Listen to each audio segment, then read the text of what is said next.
Greetings. I'm Lisa Parody with the Alaska Council of School Administrators, representing superintendents, secondary principals, elementary principals, and school business officials. I am sure you are all aware that Governor Dunleavy released his budget today.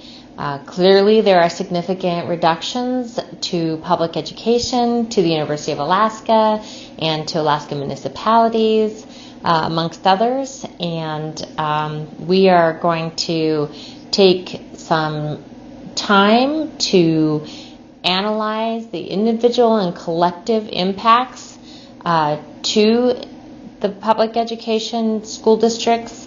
Obviously, all of these are core and essential services that are provided to our citizens of Alaska.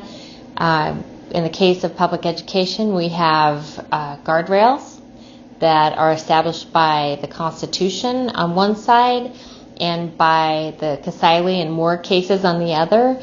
And legislators have been very intentional about funding right in that lane.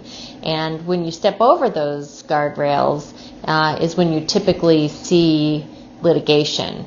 And so at this point, we're going to be calm, we're going to be methodical, we're going to look at each of the direct cuts, each of the indirect cuts, and all of the impacts of this budget from Governor Dunleavy with regard to the delivery of services to our students and our communities. And then I think what's going to be important is that we work together and communicate what those impacts are at a local level to our legislators, because let's remember that this is a process, and the governor and his team are putting their proposal in. The legislators, as the appropriating body, hold the purse strings, and it is now for them to do the same, sort through what has been recommended and proposed and